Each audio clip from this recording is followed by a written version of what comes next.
Ce soir à l'émission, les tucs de l'espoir ou comment adoucir le quotidien des patients en oncologie. J'ai des produits pour mes cheveux, pour ma peau, pour tout. Et la ressourcerie d'Épantou vous invite à sa boutique de Noël. La matière, au lieu de l'envoyer à l'enfouissement, on la fait en réemploi. En entrevue, je reçois Estelle Rochon qui vient nous parler de la Fondation Héritage Saint-Benoît de Mirabel. Elle représente tout le courage des gens de Saint-Benoît. Je m'entretiens également avec l'éditrice Marie-Pierre Vaudry à propos d'un livre destiné aux personnes atteintes de troubles cognitifs. Les ouvrages permettent de passer un bon temps ensemble malgré la maladie. Enfin, Laurence Bourgeois nous parle du Centre de création Boisbriand et du spectacle Après le déluge. C'est une création pour les 8 à 12 ans, mais qui à la base n'était vraiment pas destinée aux enfants. Bienvenue à Accès local.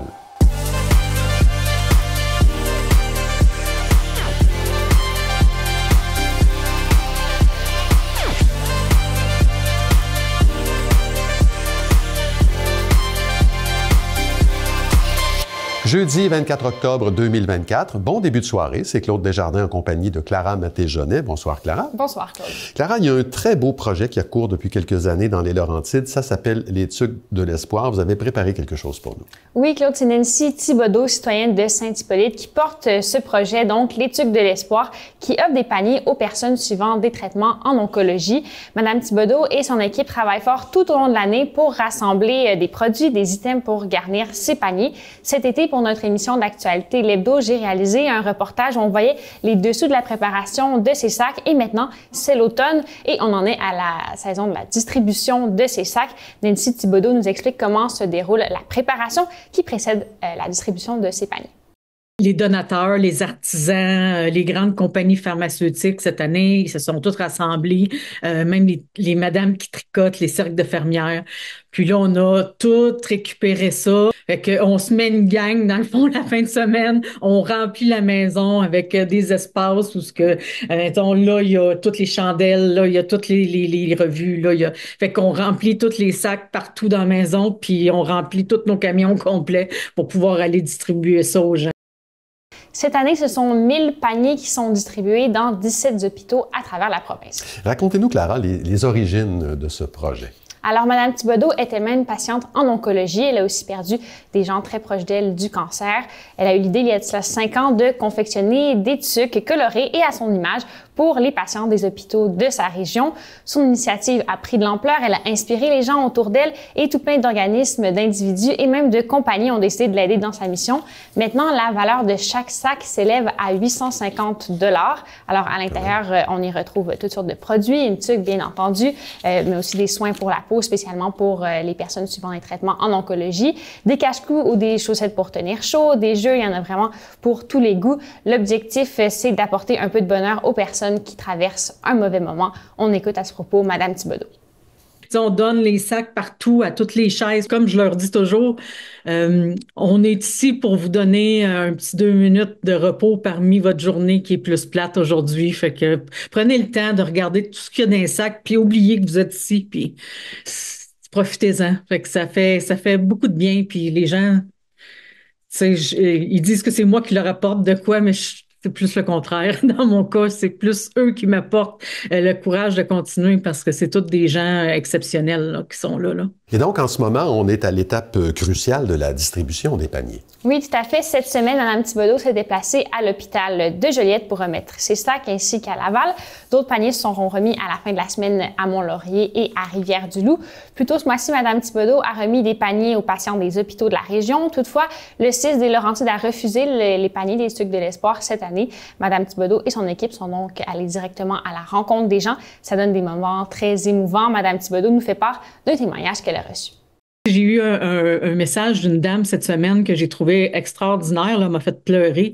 Elle m'a dit, moi, habituellement, quand je vais à la pharmacie, je rêve de prendre les produits qui sont sur les tablettes, qui sont destinés comme Aven, la Roche-Posay. Mais elle dit, je peux pas, c'est trop dispendieux pour moi. Puis là, elle dit, j'ai ça dans un sac. J'ai des produits pour mes cheveux, pour ma peau, pour tout. Puis elle dit, c'est même pas, c'est plus qu'un rêve. Puis, tu sais, la madame, elle pleure là, quand elle me dit ça. En fait, en ce moment, je te dirais que nous, en tant que bénévoles, on appelle ça notre paye de l'année. Donc, une fois la distribution terminée, qu'est-ce qui attend les bénévoles des Tucs de l'Espoir? Alors, une autre année de préparation. Malgré la fatigue, Mme Thibodeau juge que la mission de son organisme est d'une trop grande importance. On peut l'écouter une dernière fois. Je crois que c'est un besoin. La recherche est là. Il y a beaucoup de gens qui donnent pour la recherche. C'est tellement généreux, c'est tellement extraordinaire, mais il n'y a pas beaucoup d'organismes qui donnent directement aux patients. Fait que pour nous, c'est ça qui est important, c'est que les patients aient un petit peu de reconnaissance.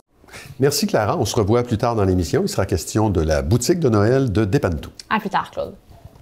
Près de 800 services de garde en milieu familial des Laurentides s'apprêtent à entrer en grève dans quelques semaines, selon l'annonce faite par la Fédération des intervenantes en petite enfance du Québec, affiliée à la CSQ.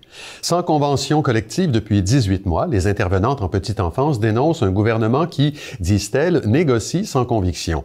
Les actions de grève seront progressives et s'étaleront sur 4 semaines, à compter du lundi 11 novembre en ce qui concerne les milieux familiaux et du vendredi 15 novembre pour ce qui est des CPE. L'Alliance des intervenantes en milieu familial des Laurentides a indiqué que les conditions de travail se détériorent année après année. La ville de Prévost lance un nouveau service de contenants réutilisables consignés dans les commerces et restaurants opérant sur son territoire. Ce programme, réalisé en partenariat avec l'entreprise Beaupac et financé par le Fonds de consommation responsable, vise à réduire les déchets liés aux emballages jetables et à encourager des pratiques durables. 6 restaurants de la ville participent déjà à l'initiative.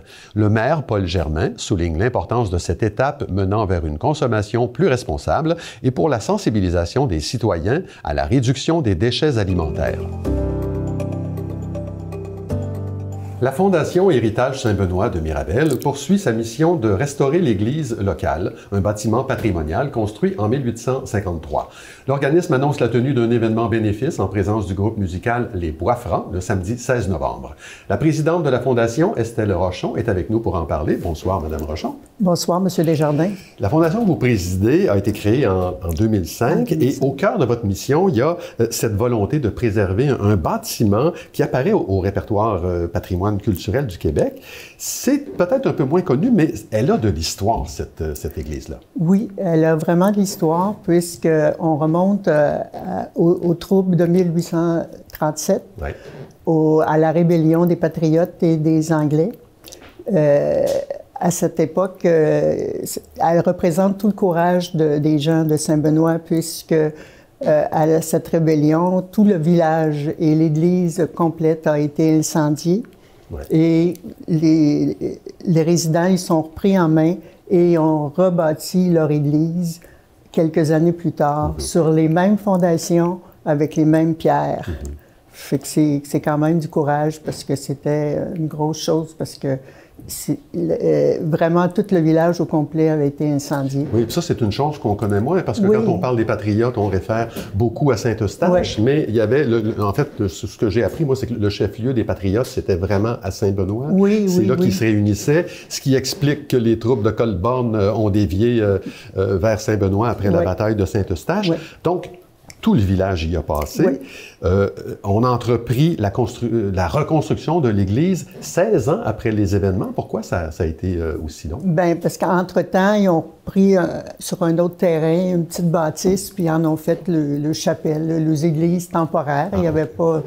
Ils étaient démunis, là, il n'y avait pas de sous. Fait que c'est pour ça que ça a pris un certain temps avant de rebâtir l'église. Oui, puis c'est une mécène, à un moment donné, qui a fourni les fonds pour la reconstruction de l'église. J'ai pas noté son nom, malheureusement.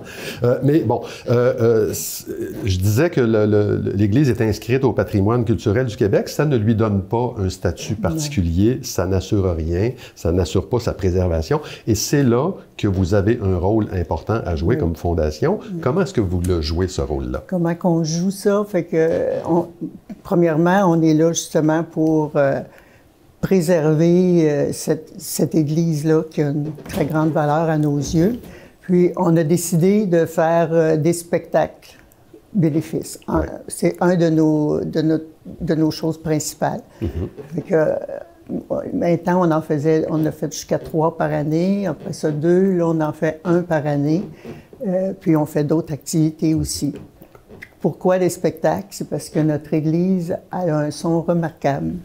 Grâce aux toiles de marouflé qu'il y a au plafond et ses nombreuses boiseries, le son est vraiment très, très bon. On dirait que c'est le cas pour tous les bâtiments religieux qui ont été construits à cette époque-là. On parle souvent de leur qualité acoustique exceptionnelle. Et c'est le cas aussi à Saint-Benoît. Oui. Okay. Oui. Bon, donc le 16 novembre, c'est un événement bénéfice avec le groupe Les Bois Francs.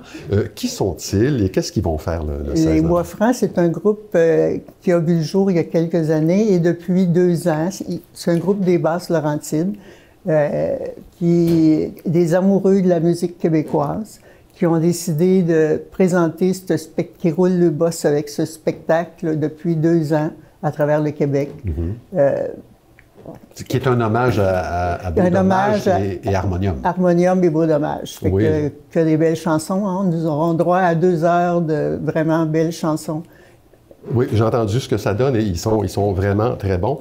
Écoutez, quand on parle de restauration, dites-nous ce qui a été fait grâce à votre fondation depuis 2005 et qu'est-ce qui reste à faire? Ce qui a été fait, c'est qu'on a changé l'électricité, on a refait la toiture, on a changé la fournaise. Ce qui resterait à faire, qui est immense, là, ce serait de repeindre l'intérieur de l'église. Oui, OK. Mais c'est beaucoup, beaucoup de sous. On n'est pas rendu là, mais c'est notre but éventuellement. Bon, mais cette année, on a comme projet, c'est que à la sacristie, à l'arrière, il y a comme un bas-côté. Il se détache de l'église, puis il faut réparer ça. Là. Très bien. Alors, je souhaite que l'église soit remplie le 16 novembre. Je précise que les gens peuvent s'informer sur votre page Facebook. Il y a un numéro de téléphone aussi pour la billetterie. Ça apparaît en bas de l'écran. D'accord. Estelle Rochon, merci beaucoup d'avoir été là. Bien, merci beaucoup à vous.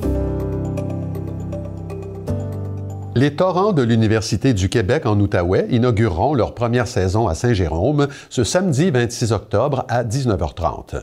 Le match d'ouverture sera disputé contre les Stingers de l'Université Concordia et sera précédé d'une cérémonie marquant les débuts de l'équipe dans son nouveau campus. Antoine Paquette, ex-capitaine des Cheminots, a été désigné à ce titre au sein de l'équipe universitaire. Il exprime d'ailleurs son enthousiasme à l'idée de jouer à nouveau sur la patinoire de l'Aréna régionale de la Rivière-du-Nord. L'équipe dirigée par l'entraîneur Éric Labelle, vise à bâtir un solide programme de hockey universitaire tout en faisant face aux défis d'une première saison. Les Laurentides ont soumis une quarantaine de projets visant à créer des aires protégées, répondant ainsi à un appel du gouvernement du Québec pour accroître la conservation du territoire. Actuellement, une portion de 8,88 % du territoire des Laurentides est protégée, tandis que le gouvernement vise une cible de 30 % d'ici 2030. Marie-Pierre Beauvais, de la Société pour la nature et les parcs, souligne l'engouement des municipalités, alors que 71 % d'entre elles ont déposé des propositions. Si ces projets se concrétisent, la proportion de conservation pourrait passer à 19,7 % dans la région. On va maintenant s'entretenir avec Laurence Bourgeois du Centre de création Boisbriand. Bonsoir, Laurence. Bonsoir, Claude. On avait commencé à en discuter un peu la dernière fois. Vous allez nous parler de ce qui rend le Centre de création Boisbriand si particulier, si singulier. Oui, exactement. Le mois dernier, quand j'étais de passage, là, j'évoquais en effet que le Centre de création, c'est une vraie terre d'accueil pour permettre aux artistes puis aux compagnies professionnelles de la région d'avoir un endroit puis les ressources pour travailler sur un projet, mais au terme de ce temps-là d'accueil en nos murs, qu'est-ce qui se passe? Qu'est-ce qui en ressort? À quoi est-ce que les gens vont assister? Bien, c'est ça que je viens éclairer aujourd'hui parce qu'on est assez différents là, des autres places. Tout à fait. Oui, bien, d'abord, quelle doit être la nature d'un spectacle qui est en voie d'être présenté au Centre de création? Bien, je dirais que ça va dépendre d'abord et avant tout des étapes de travail où les artistes sont rendus ou ce qui prévoyait travailler à la base avec leur projet. Je m'explique dans le sens où une équipe qui en est seulement à explorer une idée, bien, ils vont faire un travail de rédaction, puis le fruit de leur leur recherche va être présentée sous forme de lecture publique, donc une formule assez sobre. Ensuite, à un autre niveau, il y a des gens qui, eux, ont déjà la trame de leur spectacle, des éléments de texte, construction de personnages. Donc, eux vont nous présenter là, des extraits de scène sous forme de laboratoire public qu'on appelle. Puis au troisième niveau, ben c'est des artistes qui ont carrément un spectacle complet de A à Z, mais qui viennent en nos murs là, pour, par exemple, peaufiner l'éclairage, ajouter des éléments sonores là, à leur spectacle, ou encore qui ont un spectacle existant, mais qui se disent « Hey, nous, on a envie de l'adapter pour un nouvel auditoire. Donc, c'est sûr qu'à travers tout ça, les possibilités sont bien infinies, mais quand on se posait la question tout à l'heure, là, à quoi est-ce qu'on va assister au centre de création, ben c'est quelque chose dans toutes ces variantes-là. On ne sait pas. Exact, on ne sait pas. Justement, vous parliez d'adaptation de spectacle. En ce qui concerne le prochain spectacle à être diffusé au Centre de création Boisbriand, c'est un exemple probant. Là. Oui, exactement. En fait, le prochain spectacle s'appelle « Après le déluge ». C'est une création pour les 8 à 12 ans, mais qui, à la base, était vraiment pas destiné aux enfants. En fait, c'est un spectacle de danse contemporaine, un spectacle de Julia Lapérière et de Sébastien Provencher, qui sont tous les deux d'ailleurs le diplômés en danse à l'UQAM. Et puis, en janvier 2020, à la création du spectacle à Potsdam en Allemagne. Ils ont quand même commencé ça loin. L'œuvre a été présentée devant un public varié, mais les créateurs ont fait ils ont vraiment senti une belle réception de la part de la jeunesse. Vraiment ressenti quelque chose. Puis ensuite, la pièce a connu sa première au Québec en décembre 2021, donc près de 2 ans plus tard. Puis encore là, Sébastien et Julia ont voulu exploiter cette petite étincelle-là qu'ils avaient ressentie afin de leur proposer là, une œuvre expressément pour eux, pour les jeunes. Donc, c'est ce qu'ils font. Dès la semaine prochaine, lundi matin, 1er heure, ils débarquent dans notre salle de spectacle puis ils commencent le travail d'adaptation. Donc, accentuer le ton comique de l'interprétation. Ils vont produire également de nouveaux accessoires, adapter la conception de costumes, puis également raccourcir là, la durée du spectacle, parce que souvent pour le public jeunesse, c'est plus bref. Donc, tous ces éléments-là qui vont travailler là, dans le but de tester le projet achevé devant le public le plus jeune le mois prochain. Oui, toujours intéressant de voir le chemin que peut prendre une œuvre avant de devenir un objet public qui est présenté, diffusé. Mais justement, parlant de ça, à quoi on doit s'attendre pour cette production jeunesse? À bien des belles choses, je dirais. En fait, Après le déluge, c'est un spectacle qui allie donc la danse, mais aussi la scénographie, puis la musique en direct également. C'est une vraie invitation là, à déconstruire les conventions, à se laisser aller dans le désordre, à sortir de la boîte, comme on dit. Un bel hymne à la liberté, plein d'humour, d'étrangeté, d'énergie. Donc, on rejoint très bien là, les enfants de 8 à 12 ans qui sont visés. Puis ça va être présenté dimanche 10 novembre à 10h dans une présentation d'un peu moins d'1 heure. Puis, je souhaitais mentionner pour les gens à la maison, on est conscient que des fois, ça peut être déstabilisant, un peu intriguant de voir lecture publique ou laboratoire là, dans notre programmation, mais il faut prendre en compte que c'est des spectacles qui vont probablement partir en tournée dans seulement quelques années. Donc, non, pour le moment, c'est pas tous des shows complets, mais les gens ont quand même la chance d'assister, là, puis de contribuer, même de par leurs échanges avec les artistes, au tout premier souffle là, des créations qu'ils vont voir. Donc, peut-être que dans 1 an ou 2, ils vont se promener puis voir un spectacle qu'ils ont vu au CCB à l'affiche dans un autre théâtre, vont pouvoir se dire « Hey, moi, j'étais là quand ça a commencé. » Donc, c'est vraiment une chance assez inouïe. Là. Ça fait pas mal. Ça peut pas faire mal. Non, exactement. Puis c'est un beau moyen d'encourager la culture également. Donc, voilà. C'est vraiment super. À retenir dimanche 10 novembre à 10h au Centre de création Boisbriand. Laurence Bourgeois, merci beaucoup. Ça me fait super plaisir. Merci à toi. Fondées en 2023, les éditions Cha-Cha-Cha se spécialisent dans la publication de livres adaptés à la réalité des personnes atteintes de troubles cognitifs et de leur entourage. L'entreprise est toute jeune, mais sa fondatrice, Marie-Pierre Vaudry, connaît bien cette réalité puisqu'elle est elle-même proche aidante pour sa mère atteinte de la maladie d'Alzheimer depuis 2009. Madame Vaudry, bonsoir. Bonsoir. Bon, vous venez de lancer un 5e ouvrage qui s'appelle « Lucie et son jardin fleuri ». C'est un ouvrage d'une 30aine de pages avec photos, textes très courts, qui se lit, en tout cas pour ma part, en quelques minutes, mais qui contient beaucoup plus de matière que ce qu'on pourrait croire. Expliquez-nous, d'abord, la nature de ce projet-là et d'où vient cette idée d'avoir créé les outils que vous proposez. En fait, ça fait maintenant plusieurs années donc que je travaille avec des spécialistes de la santé, dont des orthophonistes, neuropsychologues et plusieurs autres gériatres. Et entre autres, les orthophonistes m'ont manifesté depuis plusieurs années l'intérêt et l'importance de développer des ouvrages aussi de lecture pour accompagner les personnes atteintes d'un trouble neurocognitif tel que l'Alzheimer.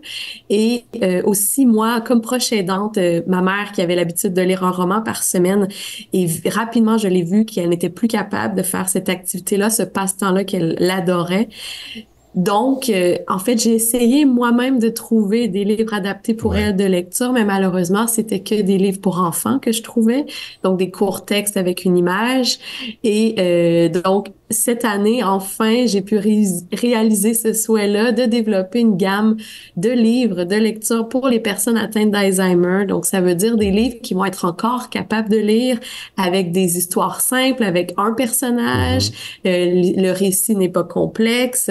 Donc, ils vont vraiment réussir là, à retrouver ce goût et cette envie de lecture-là. Oui. Donc, non seulement ils peuvent les lire eux-mêmes, mais ce sont des livres qui offrent aussi une possibilité d'interaction là, entre le proche aidant et la personne aidée. Comment ça s'articule, cette interaction-là, et quels sont les bienfaits que l'un et l'autre peut retirer de l'exercice? Et en fait, malheureusement, les visites souvent deviennent de plus en plus difficiles à faire quand on va visiter quelqu'un qui a l'Alzheimer. Donc, parfois, on va perdre patience, on saura pas quoi faire, la personne va nous répéter plusieurs fois la même chose. Donc, les ouvrages permettent d'initier une activité et de passer un bon temps ensemble malgré la maladie. Donc, de reconnecter avec la personne à travers des thèmes culturels significatif pour la personne. Donc, on a un ouvrage sur l'Expo 67, un ouvrage sur des voitures d'époque, Lucie et son jardin fleuri sur une femme qui a un jardin et qui fait plusieurs choses avec ses fleurs. Donc, on peut, en fait, selon l'intérêt de la personne, on peut lire ces ouvrages-là en reconnectant. Et aussi, on propose à la fin du livre des questions pour l'activité dure en soi entre 15 et 30 minutes pour la lecture, mais chaque page, on met des questions pour pousser plus loin là, l'activité, pour que ensemble on se pose des questions. Quelle fleur préférais-tu? Ou je nomme des questions comme ça. Donc, qui va nous permettre de faire une activité plus longue et de reconnecter ensemble et de parler de différentes choses et aussi stimuler la personne qui a l'Alzheimer. Donc, maintenir sa lecture, mais aussi favoriser sa mémoire à long terme en rappelant des souvenirs. On appelle ça de la réminiscence. Donc, c'est ce qu'on veut là, avec nos livres. On veut que les proches reconnectent ensemble et on veut maintenir les capacités de la personne qui a l'Alzheimer le plus longtemps possible. C'est par un concours de circonstances malheureux que vous êtes devenue éditrice, Madame Baudry. La maladie de votre mère a complètement redessiné votre parcours de vie, votre parcours professionnel. Vous complétez même en ce moment une maîtrise en gérontologie. Est-ce que vous étiez déjà sensible à cette réalité-là? Pas autant. Non, bien sûr, non, pas autant. Il y a 15 ans maintenant, ma mère, donc, elle était diagnostiquée avec l'Alzheimer précoce. Comme de nombreuses familles, ça a bouleversé notre quotidien, à nous et bien sûr à ma mère, évidemment. Et c'est là que je me suis mise à chercher davantage sur le sujet, à parler avec les sociétés d'Alzheimer, à parler avec différents chercheurs pour voir qu'est-ce qui se fait sur le marché pour la distraire, parce que je la voyais tourner en rond dans la maison. Et c'est vraiment nous, comme proches aidants, on se sent vraiment impuissant de pas pouvoir l'accompagner parfois et ne pas savoir comment distraire la personne qu'on accompagne. Et c'est vraiment là que je me suis rendu compte, il y a un manque, il y a quelque chose, il n'y a pas de produit disponible. Donc, c'est à ce moment-là que j'ai développé là, les premiers ouvrages anti-rides pour les neurones, des recueils d'activités, là, il y a maintenant 9 ans, je crois. Écoutez, en terminant, écoutez, c'est formidable. J'invite les gens à se rendre sur votre site web pour en apprendre un peu plus sur votre histoire et aussi découvrir les produits que vous offrez. Marie-Pierre Baudry, merci beaucoup pour ces quelques minutes. Merci. On est de retour avec Clara Maté-Jonet. Clara, la ressourcerie d'Épantou offre une nouvelle boutique, mais qui dure quelques mois seulement. Oui, Claudia, on parlait d'Halloween à l'émission. Alors maintenant, on est déjà à Noël. On le sait, le temps des fêtes va souvent de pair avec la surconsommation. En Amérique du Nord, la quantité de déchets produits par les ménages augmente de 25 % durant cette période. Alors, pour contrer ce phénomène, le Dépantou consacre une boutique entièrement à la fête de Noël. Je vous laisse découvrir ça dans notre reportage de ce soir. Une ressourcerie communautaire, une entreprise d'économie sociale qui détourne de l'enfouissement près de 500 tonnes de matière annuellement. Alors, on emploie une vingtaine d'employés, une quarantaine de bénévoles, avec plein de ressources et plein de matières à vous présenter. Puis aujourd'hui, bien, on va essayer de vous présenter une nouvelle boutique qu'on rouvre pour la période des fêtes. C'est notre 3e année, c'est vraiment quelque chose qui est répétitif maintenant. Les gens sont très habitués. Maintenant, ils nous rapportent du matériel de Noël toute l'année parce qu'ils savent que ça va être réutilisé. Puis c'est ça l'avantage d'une ressourcerie en réemploi, c'est que la matière, au lieu de l'envoyer à l'enfouissement, bien, on la fait en réemploi. Il y a des sapins de Noël qu'on revoit des fois d'année en année. Les gens, au lieu des storer, ils nous les rapportent au prix qu'ils payent. Ça vaut la peine de les rapporter, puis nous, on les entrepose. Ça fait 1 an que j'ai des bénévoles et des employés qui travaillent à entreposer la marchandise. Donc, on entrepose ça, nous, dans des boîtes bananes, pour ceux qui connaissent la grosseur d'une boîte banane. On a entreposé près de 1500 cette année et facilement 75 arbres de Noël. Donc, on a beaucoup de matériel pour toute la période des fêtes. Puis, on va être ouvert du mercredi au dimanche de 10h à 16h30. Jusqu'à Noël, oui, puis peut-être la semaine après pour écouler la marchandise. S'il y en a qui veulent acheter de la marchandise encore à moins cher, probablement, après Noël, on pourra faire des bonnes escomptes aux gens. On va au Dépantou pour tout ce qui est le reste, dans le fond, des décorations, parce que des décorations de Noël, on n'aura pas au Dépantou. On a les jouets qui est un département chez nous exceptionnel. Les jouets sont réemballés, sont nettoyés, ils sont fonctionnels. Les livres, encore une fois, c'est toujours un beau cadeau à donner.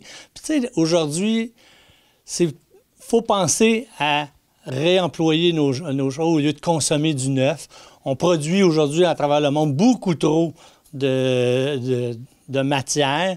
Donc, cette semaine, en plus, c'est la semaine québécoise de la réduction des déchets. Donc, on est dans la bonne semaine pour ouvrir notre petite ressourcerie de Noël pour démontrer que toute cette matière-là, elle ne sera pas envoyée à l'enfouissement. Les gens vont pouvoir s'en servir. Fait que profitez-en. Venez au Dépantou aussi. Les robes de Noël vont commencer à sortir aussi, les pantalons, ces choses-là. Tant mieux si les gens font du réemploi. Tant mieux parce que à ce moment-là, on affecte encore moins la planète. Voilà, Claude, Dépantou collabore aussi avec la ville de Sainte-Thérèse pour fournir les décorations de Noël à la municipalité. Et donc, cette boutique, ça se trouve au 54 rue Turgeon et ça ouvre ses portes au public dès demain. Merci, Clara. On se revoit mardi prochain. Au revoir, Claude. Voilà, c'est tout pour aujourd'hui. Merci beaucoup d'avoir été là. Je vous souhaite une excellente soirée à notre antenne et une très belle fin de semaine.